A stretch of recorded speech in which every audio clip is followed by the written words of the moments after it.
그 사람들이 거기서 떠나 소돔으로 향하여 가고 아브라함은 여호와 앞에 그대로 섰더니 아브라함이 가까이 나아가 이르되 주께서 의인을 악인과 함께 멸하려 하시나이까. 그 성중에 의인 50명이 있을지라도 주께서 그곳을 멸하시고 그 50의인을 위하여 용서하지 아니하시리이까.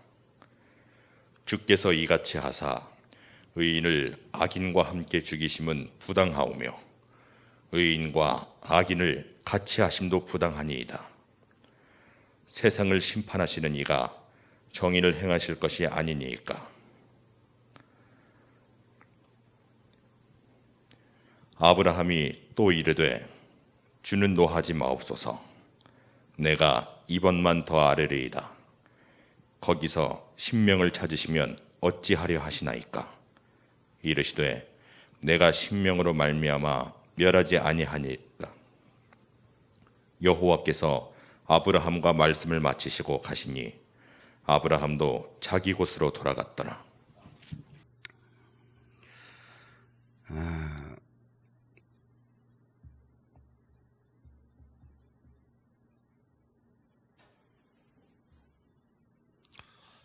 봄푸른 교회와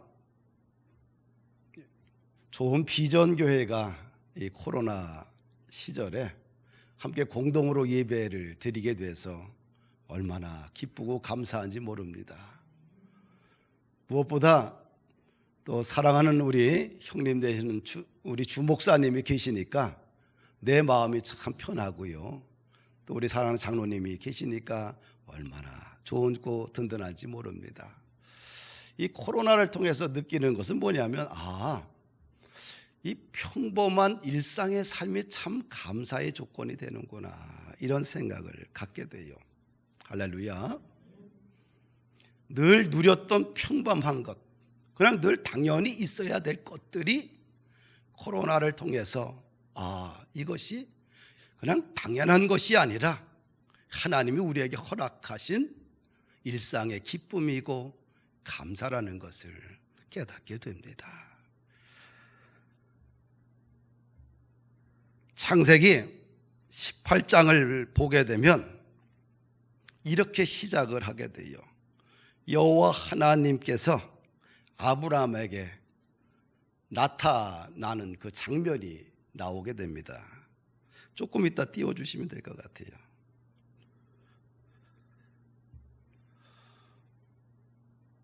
그런데 아브라함에게 하나님이 찾아가셨어요. 그렇죠? 이것을 갖다가 우리 신학에서는 영광의 하나님이다, 이렇게 이 말씀을 해요.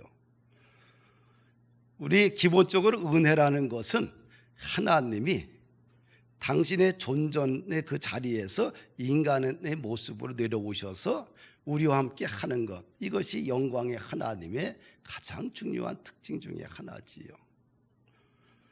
그래서 하나님이 이 땅에 오셔서 우리와 함께 하는 것, 이것이 축복입니다. 오늘 보니까 여호와 하나님께서 아브라함에게 나타나셔요.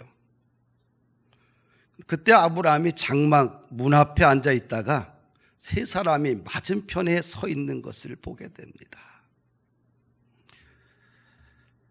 그들을 보자마자 달려가서 영접하는데 땅에 몸을 굽혀서 그분들에게 말을 해요. 내가 주께 은혜를 입었사오니 종을 떠나지 마시고 당신들의 발을 씻고 나무 아래 쉬었다가 내 떡을 드시고 마음을 좀 시원케 한 후에 세움을 얻은 후에 그 다음에 지나가십시오. 그래서 아브라함이 급히 가서 기름진 송아지를 잡고 그 안에 사라가 떡을 만들고 대접을 합니다. 여기서 우리가 얻을 지혜가 있는데 뭐냐면 참 아브라함이 영적인 눈이 열렸다는 것입니다. 할렐루야. 맞은편에 있는 세 사람이 참 존귀한 사람으로 아브라함이 본 것을 보게 돼요. 똑같은 사실을 보고 어떤 사람은 그냥 세 사람이 서 있구나, 그리고 무관심할 텐데 이 아브라함은 이 세 사람이 존귀한 사람이라는 것을 알게 돼요. 그리고 급히 달려가서 그들을 자기의 집으로 초청을 합니다. 왜? 그가 영적인 눈이 열렸기 때문에 그래요. 오늘 우리 이 시대는 예측이 불가능한 시대를 살아가고 있습니다. 뱀처럼 지혜롭고 비둘기처럼 순결하지 않고서는 그리스도인들이 세상에서 버려짐을 당하고 짓밟히는 모습을 보게 돼요. 그런데 영적인 눈이 열린 사람과 영적인 눈이 닫힌 사람 사이에는 행동과 생각의 차원이 완전히 다르다는 거예요. 영적인 눈이 열린 사람은 상황을 보는 눈이 또 해석하는 방식이 완전히 달라요. 왜?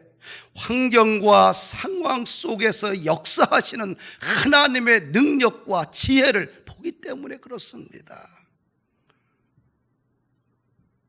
18장에서 아브라함과 하나님과의 그런 만남에서 우리가 두 번째 지혜를 얻을 것은 뭐냐면 아브라함이 대접할 때 정성을 다해서 대접을 하는 것을 보게 돼요. 성경을 보니까 아브라함이 아주 급히 움직입니다. 대접할 때는 어떻게 돼요? 민첩하게 움직여야 돼요. 억지로 마지못해 하는 것은 대접이 아니에요. 그러면 서로 불편해요. 그런데 아브라함은 급히 달려가서 아내에게 뭐예요? 떡을 준비하라. 또 자기가 급히 가서 가축에 있는 곳에 가서 살찐 기름진 송아지를 잡아요. 이게 대접하는 사람들의 마음의 모습이에요. 그런데 아브라함이 뭐예요? 가장 좋은 송아지를 대접을 해요. 대접할 때는 가장 좋은 것을 대접을 해야 돼요. 할렐루야. 내가 먹기 싫은 것을 대접하면 안 되는 거예요. 손님을 대접할 때나 남을 대접할 때는 최선을 다해서 대접을 해야 돼요. 그래야 감동이 있어요. 그 여호와 하나님이 세 사람이 대접을 딱 받고 나니까 어떻게 돼요? 정성스러운 아브라함의 대접을 받고 나니까 가만히 있지 않아요. 아브라함을 축복하는데 어떤 축복을 하냐? 내년 이맘때에 네 아내 사라가 아들을 낳을 것이다. 아멘. 그러면서 이 사실을 사라가 믿지를 못해요. 남편도 나도 늙었고 경수가 끊어졌는데 어찌 육체적으로 자녀를 낳을 수 있을까? 그런데 하나님이 그 소리를 들으시고 이런 말씀을 해요. 여호와께서는 능하지 못한 일이 있겠느냐? 여호와는 못하는 일이 없다는 이야기를 하시는 거예요. 그래서 우리가 기도하는 거예요. 왜 전능하신 여호와 하나님을 향해서 기도합니까? 왜 우리는 기도합니까? 왜? 그분은 능치 못한 일이 없기 때문에. 나는 한계가 있고 그분은 한계가 없습니다. 나는 유한하지만 그분은 무한합니다. 그래서 우리는 인생의 막다른 골목 속에서도 무릎 꿇고 주를 향해서 꼭꼭 울면서 기도하는 거예요. 그리고 아브라함의 대접에 감동을 받고 내가 왜 아브라함을 찾아왔는지, 왜 왔는지에 대한 자신의 계획을 이야기를 해요. 소돔과 고모라와 소동성을 내가 심판하겠다는 거예요.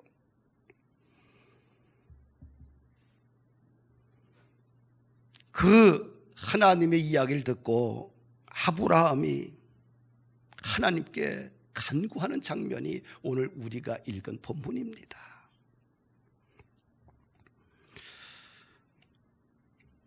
소돔과 고모라 성을 심판하겠다는 하나님의 말씀을 들은 아브라함이 하나님께 나가서 간구하는데 우리 23절, 26절을 함께 읽도록 하겠습니다. 시작.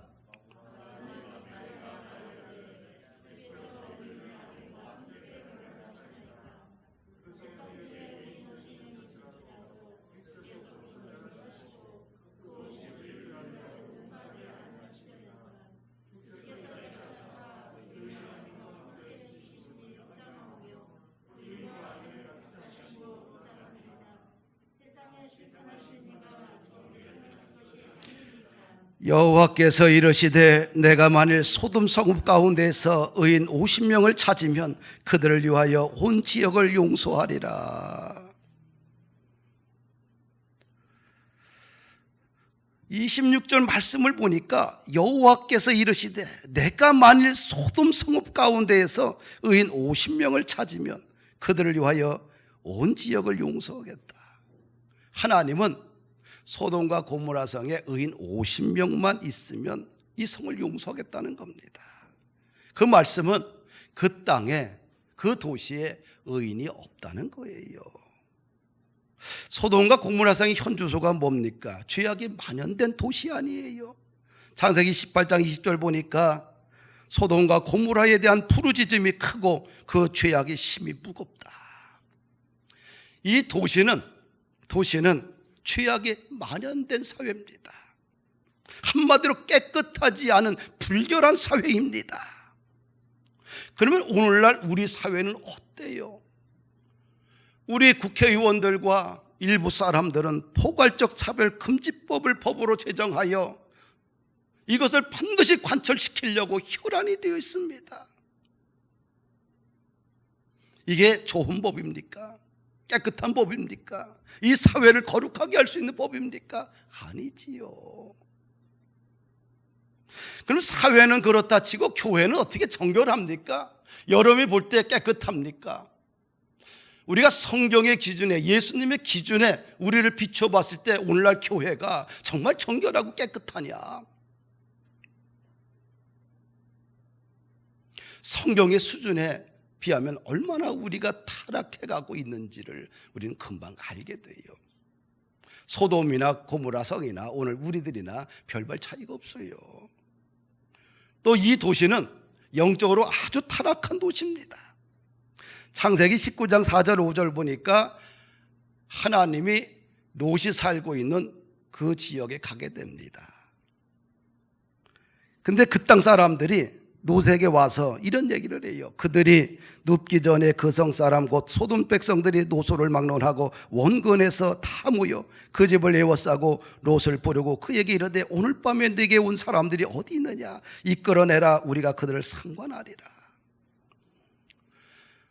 그 백성들, 그 도시의 사람들이 뭔가 새로운 사람이 롯의 집에 와 있는 것을 보고 그들을 이끌어내라는 거예요. 그들과 상관하겠다. 히브리어로 야다인데 이것은 알다란 뜻인데 다른 말로 성관계를 갖겠다는 겁니다.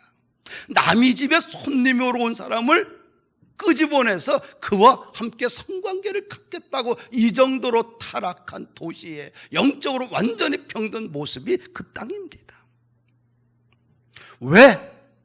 왜 이렇게 안하무인이 되었을까요? 왜 그 사회가 이렇게 지저분하게 타락했을까요? 그들의 정신과 영혼과 마음 속에 그들의 분위기 속에 환경 속에 더럽고 추한 것으로 채워져 있기 때문에 그렇습니다. 마음으로 채워진 것이 입으로 나오고 행동으로 바뀌고 그 사회의 환경을 만들어가는 것을 보게 돼요. 그래서 마음을 무엇으로 채워져 있느냐 이게 참 중요해요. 요한복음 7장에 보면 예수님이 명절 큰 날에 큰 소리로 외칩니다. 많은 사람들이 초막절을 이제 근사하게 보내요. 큰 기쁨의 잔치를 벌이고 있는데 예수님이 잔치 분위기를 완전히 깨버려요. 많은 사람들이 기쁨과 감사로 막 들썩들썩 거리는데 예수님이 가만히 보니까 그들의 마음이 속마음이 텅텅 펴 있는 거예요. 빈항아리인 거예요. 그래서 주님이 큰 소리로 외치는 거예요. 영적으로 보니까 그들의 마음들이 다 공허해 있고 그냥 갈피를 못 잡고 있는 그들의 모습을 보고 잔치상을 엎어버리는 행동을 합니다. 주님이 이렇게 외쳐요. 요한복음 7장 27절 37절 38절 보니까 명절 끝날 곧 큰 날에 예수께서 서서 외쳐 이르시되 누구든지 목마르거든 내게로 와서 마시라. 나를 믿는 자는 성경의 이름과 같이 그 배에서 생수의 강이 흘러나오리라. 내면의 영적 영적 갈증을 해결하는 방법을 제시하는데 예수님에게는 나오라는 거예요. 영적인 목마름은 어떤 쾌락으로도, 음란으로도, 물질로도, 여행으로도, 지식으로도, 명예로도, 일터로도 해결되지 않고 오직 영적 목마름은 예수님 앞에 나와야 돼요. 우리의 영적인 고향인 하나님 앞으로 돌아올 때 진정한 평안과 진정한 위로가 그 속에 있다는 사실입니다. 할렐루야. 또 보면은 주님 앞에 나오는 분들에게는 하늘의 기쁨을 주시겠다. 생수의 강이 그 배에서 흘러나온다는 말은 성령을 부어주시겠다는 거예요. 내 내면 속에 성령님께서 찾아오셔서 그냥 홍수를 만들어주게 되면 내 육체가 살아나고 내 생각이 살아나고 내 마음이 살아나고 내 인생과 내 일터와 가정과 교회와 민족이 살아나는 거 아니겠어요? 사랑하는 여러분들, 그러나 내면에 썩은 것으로 가득 채워져 있으면 썩은 것이 나와요. 그러나 내면에 거룩한 것으로 가득 채워져 있으면 거룩한 것이 그의 인생에서 나와요. 오늘날 코로나 전국입니다. 내면에 무엇이 채워져 있느냐에 따라서 코로나 이 위기를 오히려 삶의 기회로 만드는 사람이 있고, 오히려 내면에 잘못된 것으로 가득 차 있는 사람은 위기 앞에 다 쓰러지고 버려짐을 당하게 됩니다. 할렐루야. 사랑하는 여러분들, 마음을 좀 하나님으로 가득 채웠으면 좋겠다, 이런 생각을 해요. 지금은 많은 것을 할 수 없는 시대 아니에요. 그렇죠? 그러면 어떻게 할까? 우리의 마음을 하나님으로 가득 채우는 것. 코로나로 인하여서 대인관계 기피증이 생기잖아요. 그럼 어떻게 돼? 가정에 모여서 오히려 가정 예배가 회복되는 계기로 삼아야 돼요. 함께 찬양하고 함께 기도하고 함께 말씀을 돌아가면서 읽으면서 그 말씀을 함께 나누고, 그래서 그의 가정 속에 또 하나님의 영으로 가득 채워져 갈 때 오히려 성장하는 영적인 기쁨이 주어지지 않겠는가. 할렐루야. 특별히 중직자들은 말이에요, 이 코로나 전국에 예배를 비대면으로 가니까 그냥 교회 안 가도 된다, 이런 마음 먹으면 이건 중직자들이 아니에요. 오히려 어떻게 돼요? 혼자 와서라도 교회 구석구석에 앉아서 하나님을 향해 눈물로 절규하며 울어야 돼요. 그러면 하나님의 영광이 그 교회와 그의 인생과 가정과 민족 속에 회복되는 겁니다. 아브라함이 계속 간구하잖아요. 45명의 의인을 찾으면 어떻습니까? 그래도 내가 그 성을 멸하지 않겠다.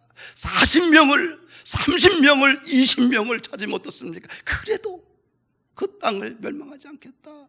주여, 마지막입니다. 그 땅에 10명의 의인을 찾으면 그 땅을 멸하시겠습니까? 10명의 의인을 찾는다 하면 내가 그 땅을 멸망하지 않겠다.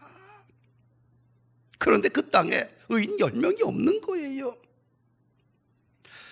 아브라함의 중보기도를 통해서 우리가 배울 교훈은 뭐냐면, 그가 끝까지 하나님의 국류를 전적으로 믿고 간구하는 것을 보게 돼요. 할렐루야. 하나님은 역사의 주관자 되시고 그 하나님을 믿고 그가 끝까지 하나님의 국류를 기대하고 있는 거예요. 또 한 가지는 아브라함의 기도는 이기적인 욕망에서 비롯된 기도가 아닌, 정말 그 백성 전체를 끌어안고 있는 기도예요. 하나님, 그 땅에 내 조카 롯과 가족이 살고 있습니다. 그들만이라도 하나님 구원해달라. 그렇게 이기적인 기도가 아니라 끝까지 그 도시에 있는 수많은 영혼들을 가슴에 품고 불쌍한 마음으로, 긍휼한 마음으로 그가 애통하며 하나님 앞에 간구하는 거예요. 한 사람이라도, 한 한 영혼이라도 놓칠 수 없다는 절박한 심정으로 그가 사랑의 마음을 가지고 중보기도 하는 거예요.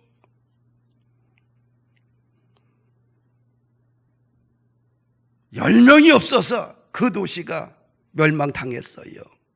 아브라함의 중보기도를 통해서 조카 롯이 구원을 받습니다.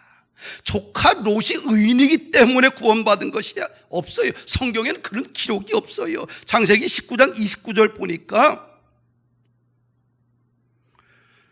롯이 거주하는 성을 엎으실 때에 아브라함을 생각하사 롯을 그 엎으시는 중에서 내어 보내셨다. 아브라함의 중보기도의 위력입니다. 아브라함을 생각하사 그 조카 롯을 그 불구덩이에서 끄집어내서 하나님이 구원하신 거예요. 사랑하는 여러분들, 이 코로나 전국을 통해서 우리 교회가, 범푸른 교회와 좋은 비전 교회가 기도가 살아나야 돼요. 정말 아브라함 같은 절박한 심정을 가지고 하나님을 향해 눈물로 밤을 지새우는 성도들이 많아야지만 희망이 있는 교회가 되는 것입니다. 코로나에 대한 해석이 다르잖아요.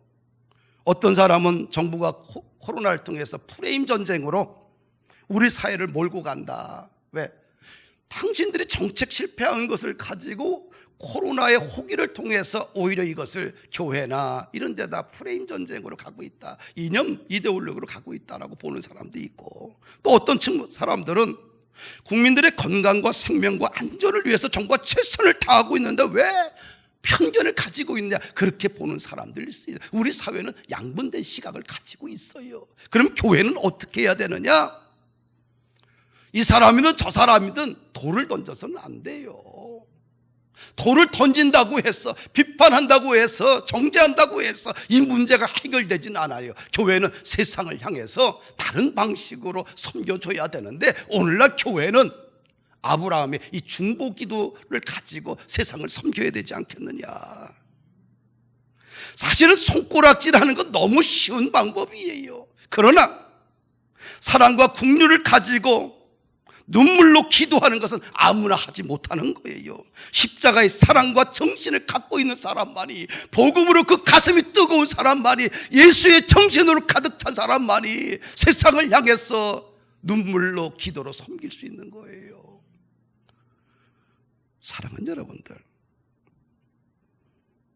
이런 성도들이 있어야 돼요. 나는 중직자들은, 목회자들은 위기 앞에서 밤을 지새우면서 교회에서 눈물로 기도하는 사람이 진짜 의인이에요. 소돔과 고모라성에는 의인 10명이 없어서 멸망당했어요. 여기서 의인은 누굽니까? 악인은 누굽니까? 의인이란 의로운 사람, 의란 정의를 말해요. 한글말로 풀이하면 모든 바른 일을 말합니다. 그러면 성경이 말하는 의와 세상 사람들이 말하는 의는 다른 거예요. 성경이 말하는 본질적인 의인이라는 것은 올바른 관계를 형성하는 거예요. 첫 번째, 하나님과 올바른 관계를 형성한 사람을 가지고 의인이다, 이렇게 이야기해요. 예수님을 나의 구원자로 믿는 것, 그게 의인이에요. 십자가 앞에서 보니까 내가 죄인이라는 사실을 깨닫고 눈물을 흘리는 사람, 그 사람이 의인이에요. 예수님께서 이 땅에 성육신으로 오셨다는 그 사실을 믿고, 부활을 믿고, 천국을 믿고, 재림을 믿고, 심판을 믿고, 지옥을 믿는 것이 의인이에요. 할렐루야. 성경이 하나님의 말씀인 것을 확실히 믿는 사람이 의인인 거예요. 성경적인 의인과 세상적인 의인은 차원이 달라요. 상호간에, 인간 상호간에 올바른 관계를 형성하는 사람이 의인이에요. 사람과 사람들의 관계에서 배려하고 존중하고 긍휼히 여기고 사랑하고 이해하고 정직하게 행하는 것, 그 사람이 의인인 거예요. 반대로 인간 상호 간의 올바른 관계가 깨진 것을 보고 악인이다, 악이다 이렇게 이야기해요. 원수를 맺고 서로 상처를 주고 배반하고 불신하고 차별하고 모욕하고 성추행하고 동성애하고 양성애 등은 이웃과의 바른 관계를 버린 행위잖아요. 그래서 악인 것이에요. 코로나 확진이 걸렸는데도 불구하고 그런 불충성 다수들이 있는 곳에 막 다닌다. 병원에 가지 않고. 그건 악인인 거예요. 내가 코로나 확진이 걸렸으면 어떻게 돼요? 병원에 빨리 가서 치료받고 다른 사람과 격리해서 있는 거, 이 사람이 성경적인 의예요. 의인이에요. 할렐루야. 자기 자신과 올바른 관계를 형성한 사람이 의인이에요. 내가 소중한 사람이라는 것을 깨닫는 것, 내가 하나님의 자녀라는 것을 깨닫는 것, 세월을 아끼고 하나님의 사랑과 사명과 비전 앞에 자신을 드리는 사람이 진짜 의인이에요. 코로나 전국에서 할 거 없으니 놀자, 세월을 갖다가 허비하고 낭비하는 사람은 악인이에요. 자신의 젊음을 불태우지 못하고 자신의 젊음을 썩은 것에 허황된 곳에 내버리고 살아가는 것, 그것이 악인 거예요. 성도와 교회 사이에 바른 관계를 형성하는 것이 의입니다. 성도는 교회를 아끼고 사랑하고 내 몸처럼 정성을 다하는 것이 의예요. 자신 성도는 자신의 신분에 걸맞게 교회를 향해서 성도로서의 사명과 의무를 다하는 것, 그것이 의예요. 자신의 신분을 버리고 자신의 역할을 버리고 살아가는 것은 그것이 악이에요. 할렐루야. 의인이란 바른 관계를 이어가는 겁니다. 근데 악인이란 정직하지 않은 관계를 이어가는 사람들이에요. 소돔과 고모라 성이 왜 멸망당했느냐? 하나님과의 관계를 저버렸고 인간과 인간의 상호 관계를 완전히 질서를 깨뜨려 버렸습니다. 또 자기 자신에 대해서 바른 관계를 깨뜨려 버렸어요. 그래서 악한 도시가 된 거예요. 하나님은 이 시대에 의인을 찾지 악인을 찾는 거 아니에요. 숫자가 많다고 교회가 아니에요.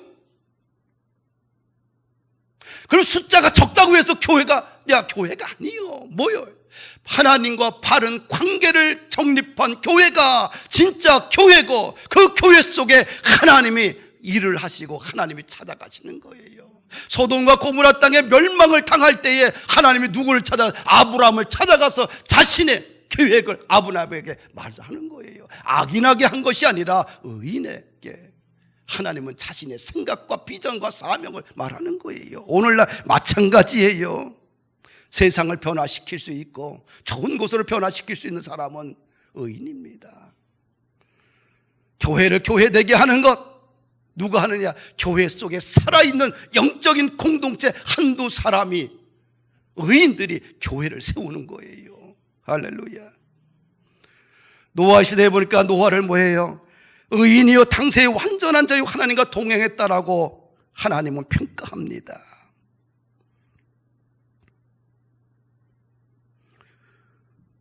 누구만 살아났어요? 결국은 의인만 살아났어요. 악인은 다 홍수 심판의 멸망을 당했어요. 그래서 인생의 마지막은 의인과 악인이 결산할 때가 있다는 거예요. 시편 1편을 보니 이렇게 시작합니다. 복 있는 사람은, 이런 다른 말로 복 있는 사람은 뭐예요? 의인은, 이렇게 생각하면 돼요. 복 있는 사람은 의인이다, 이렇게 해석하면 돼요. 복 있는 사람 함께 읽읍시다. 복 있는 사람은 악인들의 꾀를 따르지 아니하며 죄인들의 길에 서지 아니하며 오만한 자들의 자리에 앉지 아니하고 오직 여호와의 율법을 즐거워하며 그의 율법을 주야로 묵상하는도다. 그는 시냇가에 심은 나무가 철을 따라 열매를 맺으며 그 잎사귀가 마르지 아니함 같으니 그가 하는 모든 일이 다 형통하리로다. 뭐라고 그래요? 의인의 삶은 오직 하나님과 바른 관계를 맺는데 시간과 열정을 다 들이잖아요. 그렇죠? 복 있는 사람, 의인은 하나님과 바른 관계를 맺는 데 있어 자신의 전부를 드려요. 그렇죠? 보십시오. 악인의 꾀를 따르지 않고 죄인들의 길에 서지도 않고 오만한 자리에 앉지도 않고 오직 여호와의 율법을 즐거워하며 그의 율법을 주야로 묵상하는 자로다. 이것이 의인이요, 복 있는 사람이요, 하나님과 깊은 관계, 바른 관계를 맺기 위하여 몸부림치는 모습을 보게 돼요. 그런데 그런 의인의 인생을 하나님께서 책임져 주셔요. 시냇가에 심은 나무가 철을 따라 열매를 맺으며 그 잎사귀가 마르지 아니함 같으니 그가 하는 모든 일이 다 형통하리로다. 의인의 인생의 결론은 뭐예요? 형통이에요. 악인의 인생의 결론은 정반대로 나지요. 악인들은 그렇지 아니하며, 같이 읽읍시다. 악인들은 그렇지 아니하며 오직 바람에 나는 겨와 같도다. 그러므로 악인들은 심판을 견디지 못하며 죄인들이 의인들의 모임에 들지 못하리로다. 무릇 의인들의 길은 여호와께서 인정하시나 악인들의 길은 망하리로다. 악인들이 잘 된다고 부러워하지 마십시다. 악인들의 인생의 결론은 뭐예요? 망하는 거예요. 마태복음 13장 49절 51절 말씀 보니까 세상 끝에도 이러하리라. 천사들이 와서 의인 중에서 악인을 갈라내어 풀무불에 던져 넣으리니 거기서 울며 이를 갈리라. 이 모든 것을 깨달았느냐. 악인들의 결과는 풀무불에 던져 인생이 망하는 것으로 결론이 나요. 그러나 의인들은 날마다 잘 되는 인생이 됩니다. 마태복음 13장 43절 보니까 의인들은 자기 아버지의 나라에서 해와 같이 빛나리라. 들을 귀 있는 자들은 들으라. 의인은 주님의 나라에서 해와 같이 빛난다. 사랑하는 여러분들, 사울의 집과 다윗의 집을 역사가는 이렇게 기록하고 있어요. 사울은 악인의 길을 따라갔고요, 다윗은 의인의 길을 따라갔어요. 사울은 이스라엘 왕이었고 다윗은 시골에 미천한 목동지기에 불과합니다. 다윗은 집에서도 막내 8번째나 인정받지도 못했어요. 그러나 그가 잘한 것인데 하나님을 철저하게 믿었고 하나님과 동행했습니다. 시간이 지나면서 다윗의 가문과 사울의 가문이 완전히 달라져요. 역사가는 사무엘하 3장 1절에 이렇게 평가합니다. 사울의 집과 다윗의 집 사이에 전쟁이 오래 계속되며 다윗은 점점 강성하여지고 사울의 집은 점점 약하여 가니라.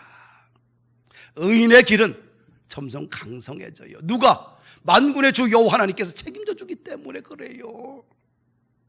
악인의 길은 점점 쇠약해집니다. 사랑하는 여러분들, 코로나로 인해서 악인의 길을 따르지 말고 의인의 길을 따르세요. 예배 안 드린다고 좋아하지 마세요. 교회 안 오기 때문에, 내가 해야 할 일을 안 하기 때문에 편안하다 생각하지 마세요. 그것이 오히려 영적인 독이 될 수 있어요. 오히려 가정 예배를 드리고 가정에서 오히려 더 힘써 애쓰고 하나님을 자꾸 부르짖어야 돼요. 그러면 코로나가 오히려 여러분들의 가정을 세우는 가장 인생의 어떤 기폭점이 되지 않겠는가. 할렐루야. 믿음으로 하지 않고서는 우리 이 코로나를 뚫고 나갈 수 없어요. 코로나가 지금 치료제가 개발됩니까? 백신이 개발돼요. 치료제는 5년 지나도 개발 안 될 수 있어요. 백신 해봤자 우리나라 백신이 내년 가을쯤이나 어떻게 나올까 말까 하는데 그 백신이 여러분들에게 다 맞는다는 보장이 어디 있어요? 그 병 걸린 사람, 코로나 걸린 사람이 그 병에서 나름 치료제가 있어야 되잖아요. 그렇죠? 그런데 치료제 개발한다는 건 하늘의 별 따기요. 5년 안에 개발되기 거의 불가능해요. 겨우 백신 지금 개발하려고 몸부림치고 있는데 아직도 안 나왔잖아요. 그러면 어떻게 이 코로나 이 시대를 살아갈 것인가? 우리는 의인의 길을 따라야 돼요. 악인의 길을 모방해서는 안 돼요. 의인의 길은 여호와 하나님을 믿는 거예요. 상황과 환경에 주저하지 말고 상황과 환경 앞에서 뚫고 나가고 오직 믿음으로, 오직 말씀으로, 기도로 주님을 찬양하며 경외하며 살아야 돼요. 그래야지만 코로나를 통해서 우리들의 인생이 오히려 부흥하고 성장하고 온전해지지 않겠는가. 말씀을 마칩니다. 하나님은 악인을 좋아하지 않아요. 하나님은 의인과 자신의 비전을 나눕니다. 할렐루야. 그런 범푸른 교회와 좋은 비전 교회가 되기를 부탁을 드립니다. 저와 우리 주국중 목사님은 마음이 잘 통해요. 서로 한 몸 됐어요. 지체의식이 됐어요.